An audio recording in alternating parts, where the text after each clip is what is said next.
How's your guys' drill? That's that good, sir. Okay, I'm gonna start off by first introducing myself, kind of give you a little bit of my background. Then I would like to hear everybody's names and kind of your rank within the program here. Ron Davis, like she said, my education background is I have a bachelor's in human resource development, also associates in business management. I'm a certified personal trainer, and I own 2 businesses. Well, kind of 3, but that goes into my professional history. I was a paratrooper for the U.S. Army. I was for 4 years, so I got a military background also. After I got out of the military, I went to work for the cabinet factory, America Woodmark. I don't know if you guys have heard of it or not, but I was there for 13 years. I worked my way up into the human resource department there. So as I resigned, that's where I was at, working with the human resource. I resigned to basically go after a dream I'd had for many years. I worked out for, now it's going on 20 years, and I've always just dreamed of being a personal trainer. So I thought at the time, now's the time to do it. You know, it's a scary, real scary jump, but I was like, if I don't do it now, I'm gonna wonder the rest of my life, could I ever done it or not? So I was like, you know, I'm gonna do it regardless if I end up bankrupt, homeless, whatever. I'm gonna try it. It took a lot of courage to do that. I've been a personal trainer for 4 years, so I resigned about 4 years ago. When I first started as a personal trainer, I trained from other gyms, 3 different gyms in Grant County. I was just jumping around pretty much. But then I decided to open up my own gym. It's right there in Guest City. I don't know if everybody knows where it's at or not, but it's BigRobFitness right there in Guest City. We've been open up for a little bit over 2 years. I started it from the ground up. Used a lot of stuff I learned working in HR for American Woodmark to take that leadership skills that they taught me and over to the business world. I also started a nonprofit organization this January, be a year, and we're focusing on anti-bullying. So I don't know if you guys have heard of that around town or not, but if you haven't, hopefully you will soon. So that's kind of where I'm at. I feel like I'm in a good leadership position, running, you know, my gym, a nonprofit organization. I also have rental properties throughout Guest City also, so that's kind of another job that I'm doing. So I kind of got 3 or 4 jobs going on right now, and I don't plan on stopping. So let's go ahead and go around. We'll go around this way. Kind of just give me your name and your rank. Sergeant Manager. Okay. Airman Ormsby. Okay. Airman Gibson. He's a guest. I'm trying, but I have to go through a meeting before I actually become a part of this, so this is my second. Second day. At Maxwell. Blake Hattie and Master Sergeant. My name is Master Sergeant Schultz. Brian Henry, Airman First Class. Airman McCoy. Wesley Shinholt, Senior Airman. Randy Keppel, Airman First Class. Airman Wolf. One more thing I forgot to ask. Let's go around again and tell me how long you've been in the program. Okay. Almost a year. I think December will mark a year for me. Not perfect yet. Right. Okay. 2 years. I think I'm nearing around the 8-month mark, right? Or 18. 18. It seems like it's been a breeze. Okay. A little over a year. 5 or 6 months. 17-month mark. A little over a year. A year and 64 days. Cut that down. All right, guys. My agenda today is I kind of want to go over some leadership stuff that I've acquired throughout my process of opening up my own gym and also the nonprofit organization. If you look up leadership, there's going to be tons of different definitions of leadership. There's going to be tons of principles that a lot of people follow. And I'm just going to kind of go over the principles that I feel are or have led me to where I am today. I'm going to go over quickly what they are, and then I'm going to go back and I'm going to go into a little bit more detail on my take and my definition of these principles, which could be a little bit different than somebody else's. But these are the things that I feel have made me successful so far in my career. These principles must have, to be a leader, basically you gotta have somebody to follow you. If you're not gonna have somebody to follow, then you're not leading anybody, so you can't be a leader. Always do what you believe in. Do not worry about your competition. Be honest. Give back. Be able to coach others to be leaders. Continue personal growth, and everything falls on leadership, and create a great culture. At any point in time, guys, if you got any questions, feel free to raise your hand. I'll answer them. Then also at the end, I'll answer any questions also. Hopefully, you guys will learn some stuff. And don't be afraid to ask me anything. I'll be totally honest with you guys. To be a leader, you gotta have somebody following your vision. So, in order to have somebody follow your vision, you gotta be passionate about what you're doing. You gotta really care about what's going on, and that means getting the knowledge for whatever it is you're gonna do. Having goals, creating the action steps to complete those goals, creating dates toward the action steps. I feel when you create goals, if you're not very detailed like that, if you say I'm gonna, own something, and if I'm gonna own a gym, okay, when are you gonna own a gym? What are the steps you're gonna take to get that gym? And it actually takes writing everything down. Tell you a little story with that. 2 years before I opened up my own gym, before I even resigned from Woodmark, I did this. And my goal was, at the time I knew I was gonna be resigning from Woodmark. I hadn't told anybody yet, but I knew in my mind what I was doing. And I did this. I wrote a goal down, I wrote action steps down, and I wrote dates down. And one of my goals was to open up my own gym. And I put an actual date on that, and I hit that date by 2 weeks prior to that. And I didn't even realize it until I went back. I posted it on Facebook, and you know how your memories come up. I was going through that, and I realized, man, that's crazy that I did that. And I even forgot that I even wrote them down. But I did that, and just kind of show you what the power of writing everything down is, and how that'll help you get towards your goals. Just be very specific with them. Your action steps are very specific. Action steps are basically what you're going to do to go toward that goal. Then you want to assign dates. So, whatever it is, if you're building a car, one of your action steps might be paint the body. Okay, when are you going to paint the body? I want to have it done by August 13th. Who's going to paint the body? Joe's going to paint the body. He's going to have it done by August 13th. What's your next step after that? I have no idea how to build a car, so I don't know what steps are going to be, but whatever your next step's going to be, just being very specific with what you do. If you're just saying stuff and not putting very specific dates and action steps to it, it's going to be very hard to reach that goal. You're also going to be motivational, especially with my job. I say it a lot, how can somebody expect me to motivate them if I'm not trying to motivate others? It's just, in my opinion, it's probably not going to be very successful. But you got to be motivational. People got to see you're motivated to want to do whatever it is your goal is, whether it's to be an accountant, whether it's to own your own business, whether it's to go into the Air Force, whatever it is, you got to do that. And you got to stay disciplined. Discipline is basically just doing what you got to do, even when you don't want to do it. There's going to be a lot of times you don't want to do stuff, but you got to find that. You got to find it in your heart. Just keep going, keep doing. You're going to fail a lot of times. Trust me, you're going to fail. I don't know anybody that's not going to fail.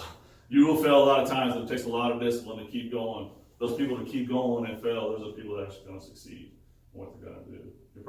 You'll probably fail more times than you will succeed, to be honest with you. But that's where you learn. You take however you failed. Okay, this is what I did. This is what I failed. You take it as a learning step, and then you keep moving forward. Any questions on that, guys, at all? Yes, sir. The next one is do what you believe in. My opinion, you always need to make decisions based off what you actually believe in yourself. Don't ever make decisions based off other people's actions. And what I mean by that is, just because one of your friends believes you shouldn't be doing a certain thing, that's not always what you believe in. So you always need to do what you believe in. I'll give you another prime example that happened to me lately. I had somebody coming to me that's wanting me to support their business. And then I started thinking about it. I felt good about supporting the business. I'm not going to really go into details what it was. But then I started realizing this person never supports me. So then I started asking my friends to see, what their thoughts are. Should I support them even though they don't support me?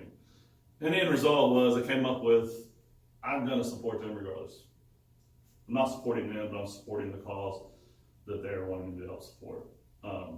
Just because they didn't support me doesn't mean I shouldn't support that cause. I still feel strongly you should help support the people that support you. But if it's something you truly believe in, you know, always do that support. Kind of goes back to karma, you know what I mean? You do good with others and then it's gonna fall back onto you. Even though they weren't supporting me, I'm still gonna do what I feel is right by supporting that cause that they were doing. Now this one can be controversy, I guess. Some people say it's the wrong thing to do, but it's the way I do it. Don't worry about your competition.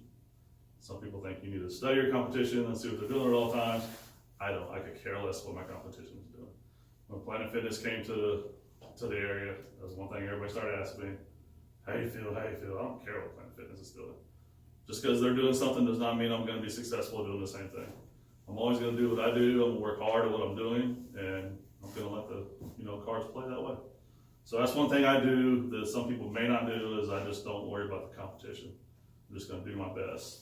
I want to bring as much value to all my decisions as possible. But what I mean by that is when I make decisions at the gym, I want to value the members as much as possible. So what can I do so they can get the most money out of being a member for me? And I've made recent decisions as far as now I'm offering free classes to everybody that's a member, which I didn't do that before. But I think that's to the point where I can offer that. So it's, I feel like doing that. So that's giving the members more value now than just coming there and being a member. Now they can come there, they can be a member, and they can go to free classes, which ones cost $5, which ain't much, but if you're doing it 3 or 4 times a week, then it can add up. I also did it with free tanning. I'm using a lot of examples from my business, but this, could fall back on pretty much any business you do. So I got to the point where I was like, I'm going to offer everybody free tanning. So that's adding more value to that membership without increasing the value or increasing the cost of the membership. And, just like I said, just because something's working good for another company does not mean it's going to work good for you. So I'm just a firm believer in doing what you feel you need to do and don't worry about what your competition is doing. It also drives me crazy too. How many messages I got, people worried about them, I'm like, I don't care what they're doing. Always be honest. This was a big one for me. Never mislead someone just to make a sale. Or never mislead someone just to try to move up in rank or try to get a new position at your job or whatever it's going to be. That's always going to come back bad on you. In my opinion, it will. Once you build that rapport with people and people know that you're honest, then, that's going to spread, especially for my business right now. I'm going to get referrals off people that believe that I'm honest with what I do. When people come to me, I'm very honest with them. Sometimes it's not always what they want to hear, but I'm also, candid with how I say it. So I care about their feelings, so I'm not going to just sit there and be like, your goal's stupid.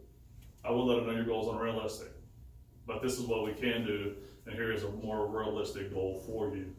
So I'm just being honest with them. I'm not going to come in there and make them think that they're going to lose 30 pounds in a month because it's very, very unrealistic. But I could easily go around saying that, and I'd probably get some clients from that.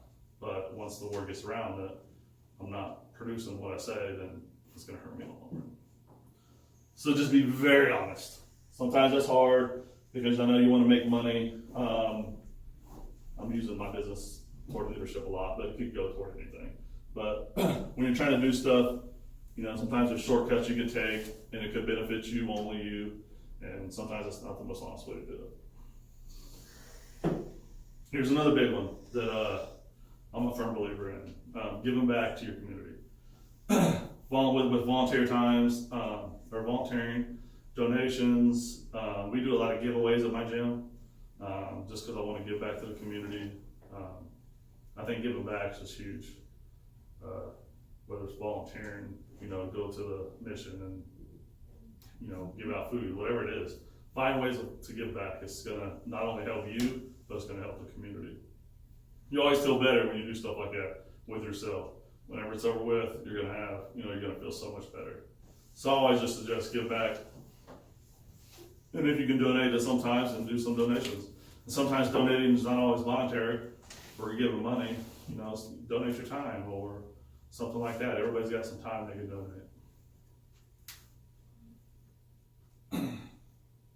You gotta be able to coach others to be leaders. This is gonna be big in the military. You know, as you're moving up in rank, one thing you're gonna be expected to do is coach the people below you to be able to move up in rank also. So it's the same thing with a business, you know. If you got someone that's below you, the expectation is you should be able to coach that person into becoming, we always say, like, okay, say you're in a business, you should be able to coach somebody to take your position at some time. So it's kind of the same in the military, you know. If, you know, you're a squad leader and you got team leaders and, I don't remember all the positions now. Okay, say you're a squad leader, you got your team leaders. Your team leaders eventually need to be a squad leader. If they're not gonna eventually be a squad leader, in my opinion, they're probably not in the right position, because those are leadership positions and you always wanna move forward in those leadership positions. Does that make sense at all with coaching somebody? I think that's just a big thing to do. You never just want to have people being stagnant, because eventually, you know, the business or somebody else is going to pass them by, and then it's just kind of like they're there being stagnant and they're not contributing to the team or the business. You guys have probably heard it as mentoring or being a good wingman. It's Yeah. the same thing. Yeah, mentoring, coach, same thing. Yeah, it's definitely the same thing. And you'll find, I mean, once you go in the military, that's how it's going to be. You know, whatever position above you, they're always going to be trying to mentor or coach you, mentor you into be in the position that they're in. One is only just beneficial to the military also, the more knowledge you have. And that goes on with the next one, which is continuing personal growth. Always want to learn. I mean, if you're a leader, you got to take the incentive to always want to be learning more. Whether it's schooling, whether it's seminars, whether it's just doing your own research, you always got to be wanting to learn more. Being a leader, you're going to be expected to do more things and expected to know more things. So, you know, to be able to meet that expectation with people, you've got to continuously learn more stuff. And especially with like owning your own business, business changes all the time. So what's going on, especially for me, what's going on now in the fitness world, probably won't be going on 5 years from now. So if I'm not changing with them, which means personal growth, if I'm not changing with the trend, then I'm going to be left behind and I'm not going to be successful. So you always got to, you know, go with the trend, whether it's military, you know, you could be going to different types of schools to move up in rank. I mean, that's a prime example right there. I know the Army, that was the best way to move up in rank, was to try to go to different schools, which is personal growth right there. They've got to go to encampment at least sometime Okay. in their cadet career before they become an officer. See, there you go. So That's a prime example of personal growth. And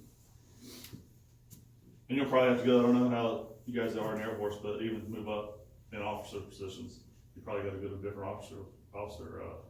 they've got different training they have to do. Yeah. Now we do, as senior members, we've Yeah. got to move up and advance. There's several schools that we have to go through. So see, that's a prime example. But that's set for you, so you're good there. You got to do that to move up, so that's good. Everything falls on your leadership position. This is a tough one, but the thing is, you got to accept it if you're going to try to be in a leadership position. Bottom line is, if you're in a leadership position, whatever's under you, if it fails, it's your fault. That's all there is to it. It is your fault if it fails. If you're in a position or a business position, if my business goes under, I'm the only one I can blame. I'm the only one I can blame. I'm not in a position where I can blame my boss or something like that. It's my fault. If I got a bad employee who's treating customers wrong, whose fault is it? It's mine. They shouldn't be there. I need to get rid of them. So, you know, leadership is a tough role for that. You know, it takes on a lot on your shoulders, but if you're got the mindset you want to be a leader, though, that should motivate you to keep on going. Just, I know it's a tough one, but it is the truth, honest. You know, success and failure is all on you. You know, if you got the right people, you'll be successful.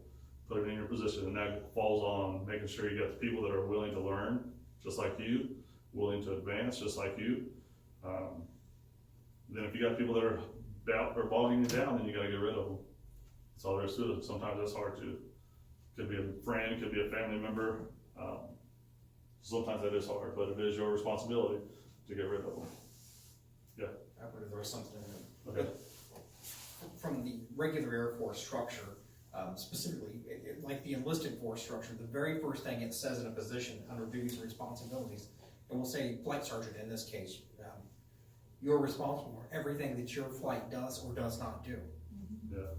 That's just part of being leadership. Have you the head that wears the crown? You may not have been specifically the person there leading it, doing it, but if your people are not doing what they're supposed to, it absolutely is considered a failure on your guys' part, on that position, not necessarily you Yeah, just, specifically. you know, I'll speak with Army because I'm more familiar with the ranking system, but, you know, in a company, if we got a private that messes up, that first sergeant ain't going for the private. He ain't gonna go talk to the private, hey, why'd you do this? He's gonna go to the platoon sergeant or platoon leader. It's his fault that private did that. Then the platoon leader's gonna go to the squad leader, and all, you know, trickles down the road. You'll never see a first sergeant go up to a private and say, why are you doing this or that? He's gonna go straight to his boss, his boss, his boss. So What is that it's- called? And this applies all the way up. I personally, I worked for a guy a couple of times. First was a lieutenant colonel all the way up. He eventually was a 2-star general.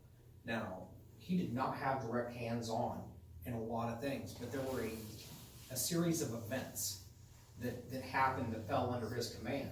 And because of that, regardless, he lost a job. Yeah. I mean, he was removed from command and forced to retire. It's your responsibility to fix it. That's all there is to it. Because he should have known better, those were his people. So it's not just at the low level, these are all the way up to general officers that applies. And it sucks sometimes, because sometimes it might be something you don't even realize is going on. But it's still your responsibility to know that. I mean, that's how it's gonna be looked at. Create a great culture. As far as, you know, business, or even you can look at your culture as your platoon or your company or whatever you wanna look at it, but you gotta make sure you're creating a great culture, a positive culture. You know, work's not always gonna be fun and games, but who wants to be in a job where they just hate their job the rest of their life? It's not always fun and games, but you can create a good culture where people are friendly to each other. You know, it's more like you're gonna spend the majority of your life at your job. That's all there is to it. You spend more time at your job than you do with your family. So it's better to have kind of like your work family and be creating a great culture to where you like your job than hating to go to work every single day. And you're gonna be times you don't want to go to work, but that was big when I worked at Woodmark. That's one of the things we always stress was creating a great culture. And if that meant this person over here was causing drama to where the culture was not getting great, then it's time to get rid of this person. Because we're not gonna have a bad culture just because one person wants to cause drama. So to me, that's really a big one too. Just because you spend so much time there, whether it's in the Air Force, Army, or whether in your job, it's always gotta be good and positive. Okay. I don't know if that was too fast or not, but you guys got any questions at all about anything? Feel free to ask questions. The anti-bullying program, anything? Yeah. Is there any case where it'd be better to go behind and try to help promote a better culture with said person, or see if you could help them be positive? Oh yeah, definitely. That's definitely good. That goes along with just coaching and trying to mentor somebody and becoming, because sometimes they might not understand that they're doing something wrong too. So it's good to go to them and just being candid with it, which means being honest and also caring. So there's a way to be honest with somebody and also caring about their feelings. So going to them, being caring and candid, and just saying, this is what's going on, this is what's causing, you know, your actions is causing this. What can we do? Now, don't leave it at that either. The best thing to do is, what can we do to fix it? You know, just don't say, hey, you're doing this and everyone's hating it, and walk away. This is what's going on, this is how everyone's feeling about it. What can we do to solve this?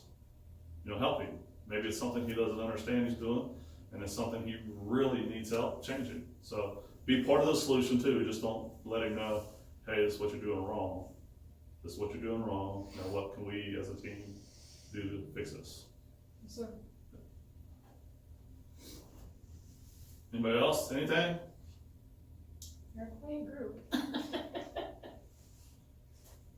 All right. You guys got anything at all? No? I'll just chiming in occasionally. Cool. Stop this. I appreciate you guys letting me come and talk to you.